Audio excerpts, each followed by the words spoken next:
There is design in the world.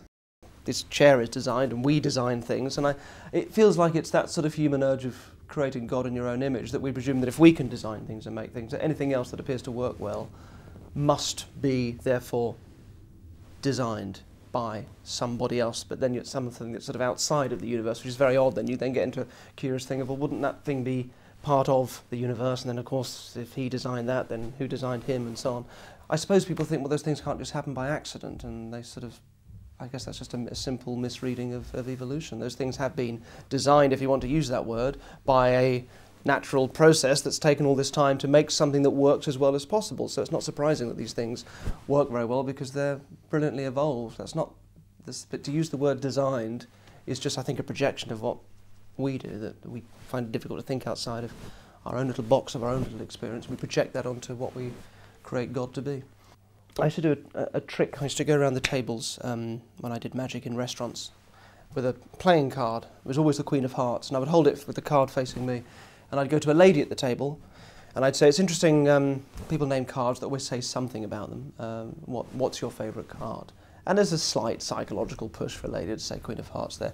And if she said Queen of Hearts, I'd turn it round. It's certainly much better than 1 in 52 chance, probably about 1 in 4, 1 in 5. I'd turn it round, and she had a miracle. And if she didn't say it, I hadn't flagged up this card was important, so I'd put it away. I'd bring out a deck of cards and do a trick with whatever card she said. But what was interesting about it was that when it did hit, when it was right, it was such a miracle for that person that, short of them seeing the bigger picture, that actually I've gone and done this at every table, that maybe was the only one time it worked that night, it becomes a miracle because they want to believe that I've done something, that I've put some intention into that to make that happen, whereas in fact I'm just relying purely on chance. I mean, I've always thought of that as a nice metaphor for people coming away from a psychic and saying, well, she told me that my grandmother used to work in a florist. And then you go, well, how do you explain that? And you think, well, you can't explain it, but maybe if you step back, maybe she says that to any number of people. Maybe, you know, short of knowing, getting the bigger picture, your own personal experience can be so misleading. And I think in a similar way, there is a tendency, an urge for magicians to sort of take credit for coincidences and randomness sometimes, or chance events. I'm really interested in this pattern of reasoning where people want to attribute design to objects in the natural world, like fruit or... Funny you mentioned fruit. A, because I have a banana here, and B, because there's a video on YouTube, and to me it brilliantly encapsulates what's sort of wrong about the design argument. Just happened to have one here. You got a couple of guys claiming that the banana proves that God exists because it's so perfectly designed for us to hold. So we have these phalanges here of our fingers that fit perfectly around the facets of the banana. There you go. Now that can't happen by accident. It's got a rubbery grip, so we're not going to drop it. It won't slip from our hands.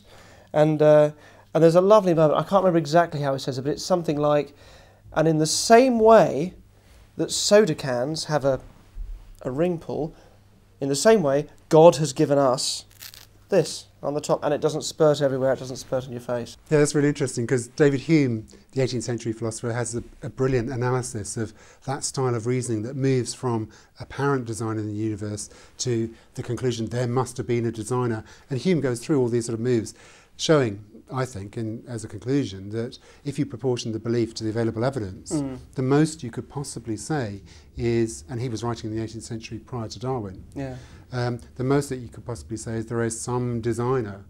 The attributes of the designer are really an open question.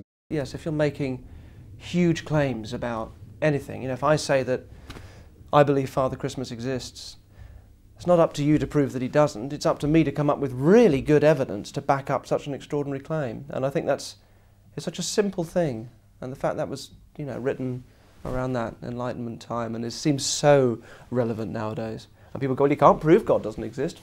Well, there is that flip side, because, well, no, you can't prove absolutely that God doesn't exist, but surely there's enough evidence on which to live a life that it's highly unlikely. Highly unlikely, exists. And just as it's highly unlikely that this room is about to spontaneously combust.